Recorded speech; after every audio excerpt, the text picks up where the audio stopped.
Welcome aboard, everybody, to Aviation Station. Today is the second simulated flight on the channel, and I'm really excited to be bringing it to you. Hopefully now on we get onto more of a schedule because life has been crazy. The first simulated video was released right before I went on vacation, and then I got back from vacation, and life's just been crazy since then. Alright, but we're getting back on the schedule. Alright. So as you can see, we're flying the Zibo 737-800 series with the Delta SkyTeam livery. What I can tell is there isn't just a regular Delta livery released with the newest update. If you're able to find one, please let me know because I would love to have it. The flight today is from lovely Cincinnati, Ohio, my hometown, to the lovely Georgia, specifically Atlanta, the hometown of Delta Airlines. This actually was the flight that was the beginning of my vacation about 4 weeks ago now, which is crazy because it was so much fun and I wish I was still there.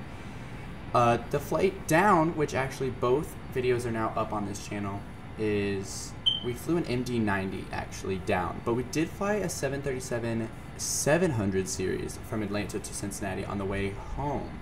So I thought, why not? Because I don't have the Roti MD-88H, so I wasn't really able to recreate that specifically, so why not create the way back just in reverse, and we'll say that is the beginning. Also guys, just a disclaimer, you will hear a loud chirp every so often. The smoke detector in my room is going off again, so there it is. We're working with the landlord to try to figure out what's causing it to go off. I know what you're going to say, it's the battery, but we've replaced the battery a couple times now and it just keeps going off, so we're still trying to figure it out, so I do apologize for that. Alright, well, we are running a special scenery. It's the DLC through Steam itself for Cincinnati. I love it. I do pan out a little bit later during the taxi, but I do love this scenery. We're also running real world traffic 3.0, so you'll be seeing aircraft moving around. You'll see it more once we get to Atlanta because Cincinnati in itself is built up a lot more than it should be. It is a very nice airport and they do have a very good number of flights, but the infrastructure that is built really isn't needed for the amount of flights that come through the aircraft.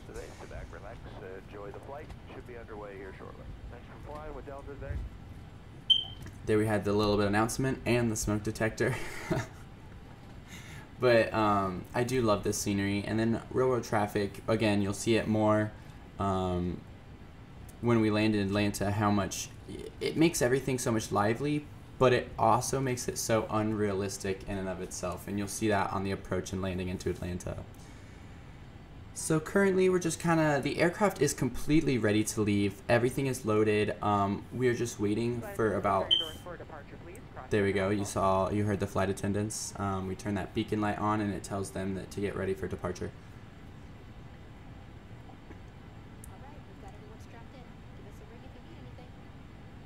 And they're gonna shut that cockpit door. We'll hear in a sec. Bingo, and it's closed. Alright, we are now consider turning those packs off, and you see that push cart driving through everything to come push us back. But now the packs are off, so all of that air from the APU is being funneled into the engines once we turn those valves on, so it'll help us do that a little bit better. Here we go with that pushback.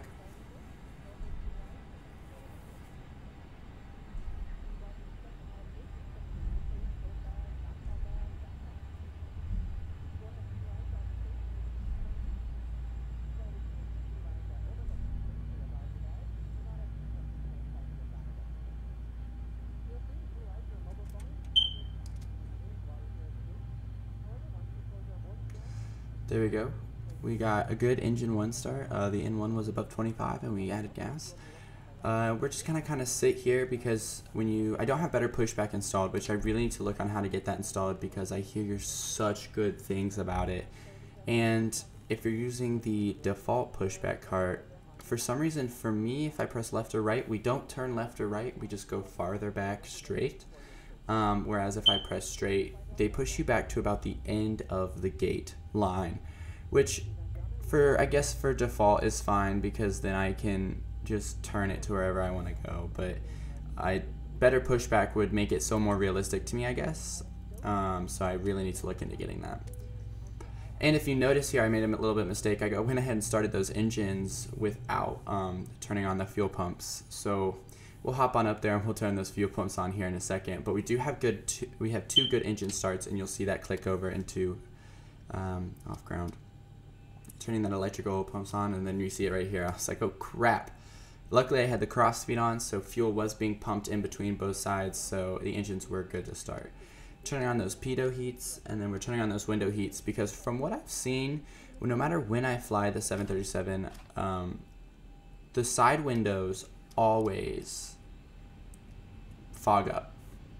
Because it says like the side window heats are optional, but when I do not fly with them on, they do fog up. So I just leave them on, and I turn them on when I'm on the ground. Because I was I was taking off from Alaska, and they started fogging up when I was on the ground, which I know it's because it's cold, but so I just kind of get in this habit of turning them on early. So we went from the APU gen to engine gen, and that's why that middle APU light is illuminated, because the APU is on, but we are not using those as the gens. Also, we switched over the bleed from the APU, so we're now using the generated bleeds from the engines so that the passengers can get air conditioning back in the back so they're not too warm. And we are about to start taxiing. We are departing from 18 left at Cincinnati, which is the runway that is I almost just said directly to the left of the terminal, but that is self-explanatory. It is the runway that ends right next to the terminal, so it is a very short taxi for us. We turn that crossfeed off, because I usually turn the crossfeed on once the APU is on, because I've kind of noticed that if you run the APU a long time without the crossfeed and just the left fuel pump, you kind of get into an issue when you take off that the aircraft could be a little out of balance. So I've kind of just gotten this habit of cross-feeding it so that the fuel kind of stays among itself. There's a good view of the scenery. For some reason, no matter what, the scenery does have puddles. I think whoever designed it just thinks it rains a lot in Ohio, which is true, but we do have days where there's not puddles. So you'll see sometimes if we land in Cincinnati again, even on perfectly clear days, there's puddles on this scenery.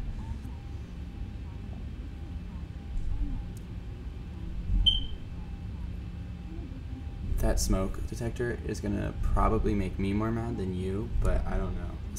Hopefully my next video it is completely gone, because oh my gosh, I wake up to it and go to bed to it almost every day, and it is just so aggravating. But back to aviation. Ladies and gentlemen, we'll be taking off in just a few minutes. So you also notice I don't use any real-world traffic interface during this flight, and for some reason real-world traffic thinks that this aircraft is a fighter. So specifically on this scenery, it won't even let me tell them that I'm taxiing to a certain runway, because it says no runway is available for my aircraft type. So that's why with the 737, at other airports you'll see me use it, but whenever I'm taking off or landing from Cincinnati, you will never see me use the real-world interface. So now that we're on the runway, we have our auto brake set to RTO, which is rejected takeoff. And you'll see us take those engines to about 40%. I take them a little bit over. I got a little happy. And then we'll press that N1, which takes us up to what we have our N1 set to, which is about 90.8 today.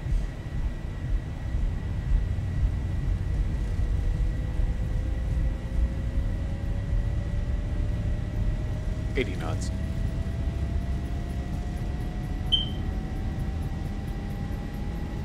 That's cross-checked.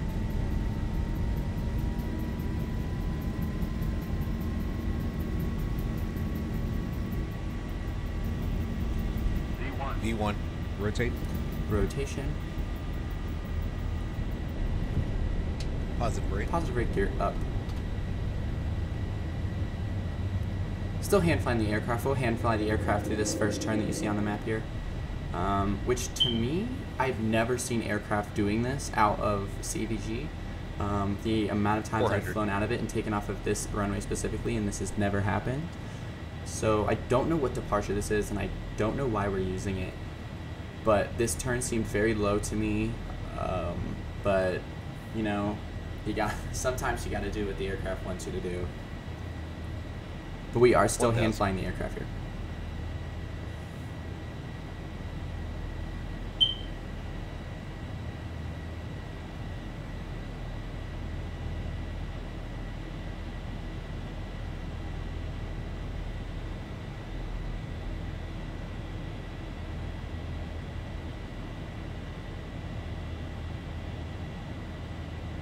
Going to that second turn here.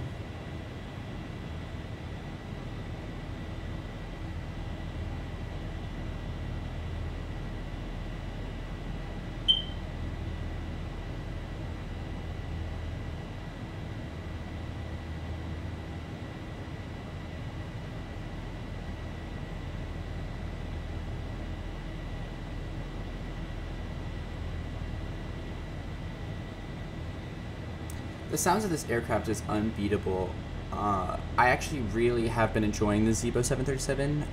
From the video you saw last time, yes, I do fly the Flight Factor A320, and I do also fly the Embraer 170, which the people who make that aircraft escape me right now, but we'll have to do a video with that aircraft because I love those kind of aircrafts as well. The little like town hoppers, the regional jets, I love the regional jets. But the Zibo all around is an amazing aircraft, and currently it is my favorite aircraft to fly over the A320. I have been doing a lot of international flights. Last week I spent the whole week over in Europe or in Australia, just doing some really cool flights over there. And there's a very good view of us departing a very foggy Cincinnati. But the model of this aircraft is unbelievable. And throughout some more videos, we'll kind of explore what the aircraft allows you to take on, take off, add on, whatever. Because there's so many options for this aircraft. Like you could do a split winglet, no winglets. Currently we have the blended on. And then it allows you to do those Wi-Fi cones on the top of the aircraft. You saw I have it in the front because most Delta 737s have it in the front of the aircraft. But they allow you to have it in the front, rear, or on both, which I've never seen a 737 with both, but I believe they're out there somewhere. So the amount of detail they have put into this aircraft is unbelievable. And I kind of wish that Flight Factor would take some notes from Zibo, because could you imagine how much more powerful the A320 could be if you could choose what winglet you wanted? Because like Delta flies the A320 with both the Sharklet. The Sharklet is the one that is their blended, the one that goes up that's really big, but also those little ones at the end. They fly them with both. But we don't get the option to do that, and I love the look of the shark fin winglets, the ones that come up. They're bigger than the fuselage of the aircraft. They're gorgeous. So we just hit about 10,000 feet, so we'll jump to the cruise here. As you can see, it was a beautiful day. You'll see a little bit of wing bumps, the aircraft kind of bumping around a little bit. We got a little bit of turbulence on the way down to Atlanta, but overall it was a very smooth flight. Gosh, the 737 is such a good looking aircraft. Speaking of the 737 MAXs, which are still grounded, we're going into month 3 months of them being grounded. Honestly, I think this comes at such an important time in aviation because Boeing specifically has gotten so used to just improving old models. The 737 airframe is over 50 years old, I think, in total. Like, I think Boeing needs to take a step back and really start trying to push the advances in aviation again, because they've gotten to this null where they just have the same aircraft coming out every year, just different. The 787 is a huge improvement. I think that is one of the best aircraft. This 777, like, they're starting to do it, because the 777X, the ones with the folding winglets, that's inventive. But they do need to go back and just kind of come up with another aircraft that could replace the 737, because the 737 is a workhorse for a ton of airlines. And they just need to come up with... This airframe has done a lot for the aviation industry, done a lot for airlines, but they need to take a step back and design a new airframe that can do everything the 737 does. And I mean, the past couple years, Boeing has just chosen the wrong fights. They fought the Bombardier, which is now the A220. They fought that. Why would you fight that? Bombardier is a Canadian company made on this continent, but Boeing has no aircraft sold that competes in that size of aircraft. Like, the 737 is bigger. Like, they don't sell the Boeing 717 anymore, which is smaller.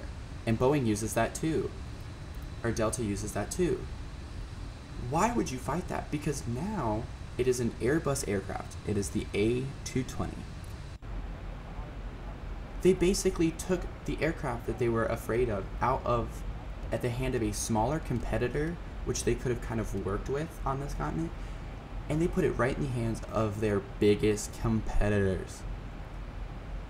Can you believe that? Like, am I the only one who sees that that was the worst fight to fight? They have bigger fights that they could have like fought and won and made a bigger difference, but that aircraft was not the fight to do. It's just, and then it turns airlines off from Boeing because Delta had an order for around 50 of the Bombardiers. And once Boeing started fighting him, and Delta was like, listen, like, if you gave us a variant that could do about the same fuel efficiency and carry the same amount of people, we would buy it. But you don't. And Boeing just was like, well, our 737, like, you know, has a more capacity. But it's not, it's fuel efficiency per person. And the A220 is unbeatable in that right now. So why? But then Boeing kept fighting it. Delta was like, all right, fine, we're still going to buy this aircraft because you really don't want us to. Airbus came in. Airbus has manufacturing in the US, so it brought the price back down. Delta was like, we're not dealing with Boeing anymore. They have orders for still around 50 A220s. They have a couple in service already. They've upped their orders for A321s and A350s. Delta has completely gotten away from Boeing, and it's Boeing's fault. And that's my opinion on the whole situation. I think, like, in reality, Boeing has gotten too comfortable in the situation that they are, being an aviation superpower. They need to take a step back and treat themselves as a smaller company and still try to push the bounds so that airlines are still drawn to fly their aircraft. I think that's what's wrong with the 737 MAX. They got too comfortable and they thought everything was going to work. It didn't. We've had 2 crashes, which is unfortunate, but it's also growing pains. But Boeing should have realized something was wrong. And that's where I'm going to leave that conversation. 3 months into the grounding, granted, they're still flying around the world because airlines are still repositioning them, so they're still above us in the skies. So they're really not grounded, they just can't carry passengers. So airlines have been moving them around. Alright, so during that long spiel, we started our descent. We are below 10,000 feet. We're taking that, we were on the downwind and we're turning into the final approach to Atlanta. Couple warnings here. World traffic was landing the wrong direction at Atlanta on the day that I landed. So we will be landing into approaching aircraft.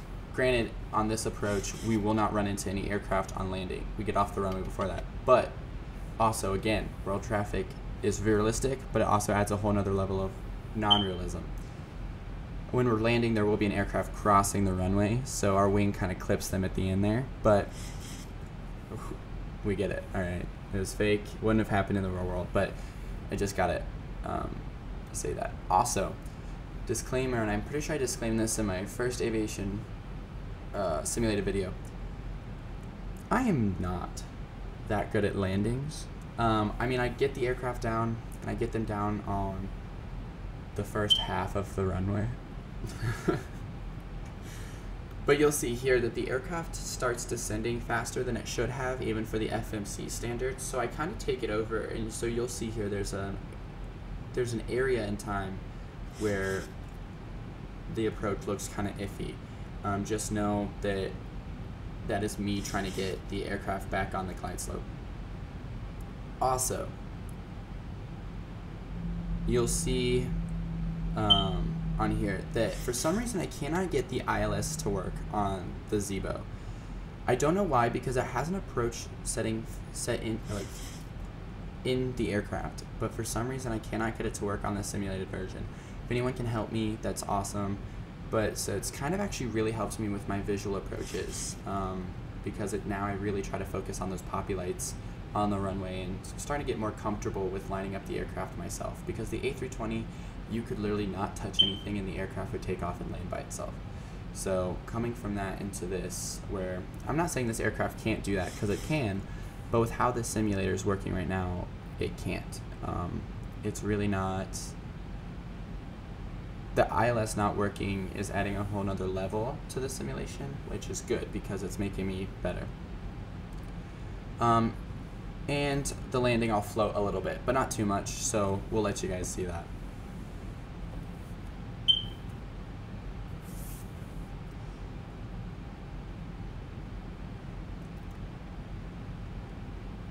Right now we're just trying to get back on the flight path. We had that really sharp turn, so the aircraft is working. So you'll see it bank to the right here a little bit, and then we'll bank back to the left, and we should be on line with the runway. But you'll see that we're not a little bit, and that's when the corrections for me start coming in.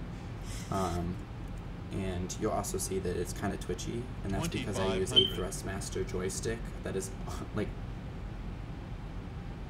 5, 6, 7 years old. I got it when I was way back in the day. Back when I flied FSX, which isn't really realistic at all.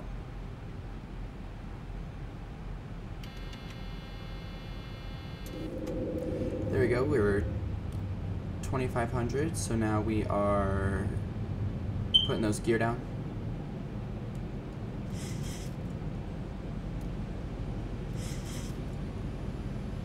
We have all of our lights on.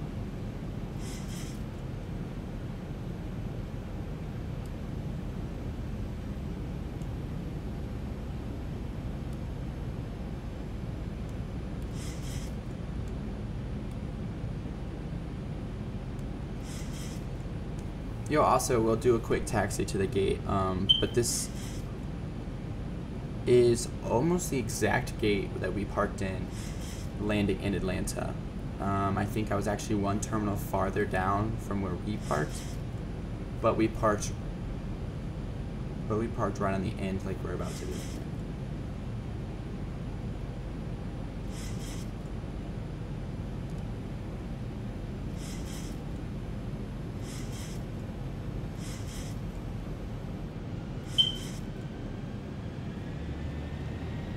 Here we go, this is the situation I'm talking about.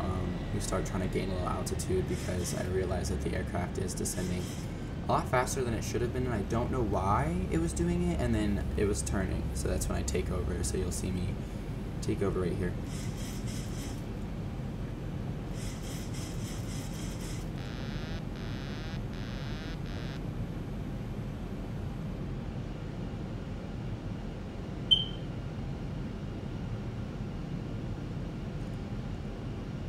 There we go, that's me looking forward for the poppy. You can see we're a little off center from 27 left. 27 right is usually a departure runway. So even though real world traffic doesn't really follow that situation where they bring them in and depart on certain runways, I try to keep it as realistic as possible. So they depart 27 right and land 27 left. Which actually, if you look at it, and I've never actually put this together, 27 left is so much shorter than 27 right. Which to me is very interesting. Which I guess makes sense. Aircraft need more space to take off than land.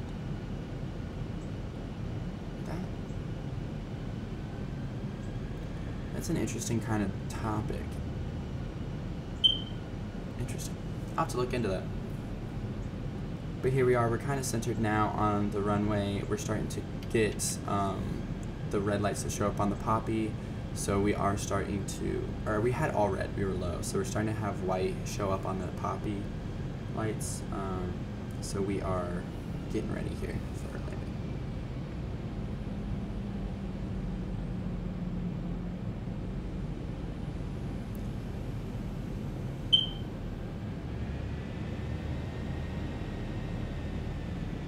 Here we go. So we're basically on the glide slope now. And you'll start to see me using that throttle to kind of keep it on the glide slope. This is the part that I still need to work on. I've gotten a lot better since I first started with X-Plane, but this is the part that I really need to work on, is feeling comfortable with that glide slope. I also think I need to get a new joystick because that one is like 5 years old, so by now they have such better joysticks out there. So I think I just need to, I'm not blaming it all on technology and the technology I use, but I'm just saying. 1,000. 1,000 feet stabilized, Mr. Perch, altitude set. Thank you, Mr. Co-Captain there.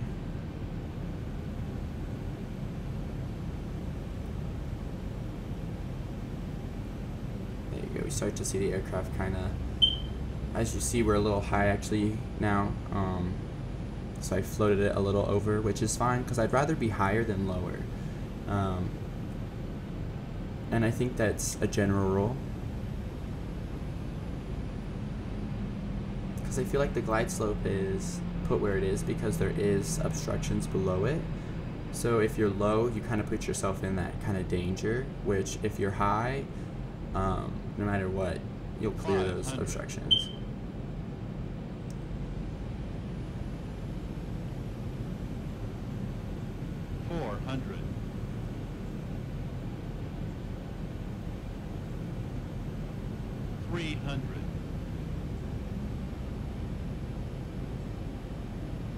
You'll see right here we start to float it a little bit as well.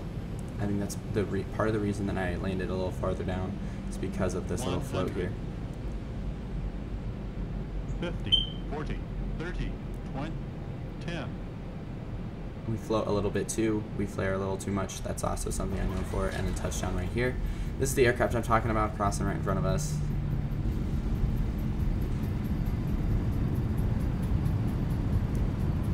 Reversers out. 80 knots. 80 knots. We're going to stow him here in a second. There we go. Bringing the power back and then stowing him. We're going to take this high speed right here. You can see the aircraft landing right there. It crosses us really close once we're off the runway, but we are off the runway technically. So bring those speed brakes in, kind of start cleaning up the aircraft from landing.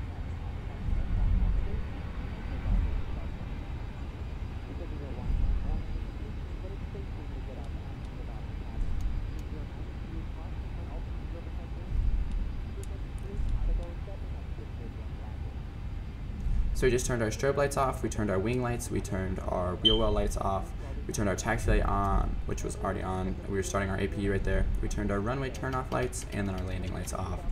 So we got all of our lights ready for arrival into the gates. We're waiting for this 737 to land right here. This is one thing I love about world traffic. It really does add no matter what's wrong with it, it adds a whole other element to airports. The fact that you land in Atlanta at certain times during the day and there are lines to take off, there's so much traffic in the airspace, it adds so much realism to it that the little mistakes that it makes is worth it. You have to kind of overlook it because yes, it is a simulator, and the only way you could get like real traffic is like doing Pilot Edge, which I really do want to get into, but I do not feel like I am in a place where I can do that well, which I think I'm getting to a point where I could do that well because it's just learning what to say to the air traffic control. We're going to park right here in this gate right here, so we're going to turn that taxi light off because I don't like to turn into my gates with my taxi lights on because usually there's a marshaller and you don't want to blind them. We turn that APU gen on, so now we're running off of the APU and not the engines. And you'll see us, we also just turned on the APU bleed and we turned off our gen bleeds. Usually how I kind of do it is I like to pull into the gates already on APU gen so that when we shut down the engines, there's no overlap into that situation. Here's us actually pulling into that gate. And stop it right there. Pull that parking brake up. Bingo. And we're gonna bring those engines down. Turn that beacon light off, and that will tell our flight attendants that we are clear to clear the doors. Turn off all the window heat and pitot heats. We're turning off the hydraulics. As you saw, the yaw damper turned off as well. We're losing all that. And then we're going to come down and we're going to open our doors for arrival. Open our cargo doors as well, so you can get the baggage out of the bottom. Turn off those fuel pumps. So now we're just running off of that one fuel pump again for the APU. Turn the fasten seatbelt sign off, and there we are. Ladies and gentlemen, welcome to Atlanta. That was a great flight. I'm so happy it went well. Once again, the landing was a little rocky, but we got there, and that's all that matters. We're gonna watch a couple replays here in a second. But other than that, that is it for today's video. I hope you guys enjoyed. If you do, please feel free to leave a like, subscribe. Please let me know what flights you want to see. Here we go. Here's the replay. I'm going to leave you guys to watch these without me talking, and so you can enjoy them. But I hope you guys enjoy. Once again, please feel free to leave a like, subscribe, all that stuff. Feel free to tell me what flights you want to see. Tell me what I can change. Tell me what I can do better. Please, I'm here to learn. I'm also here to have fun. So enjoy the replays, and I will see you guys next time. Bye.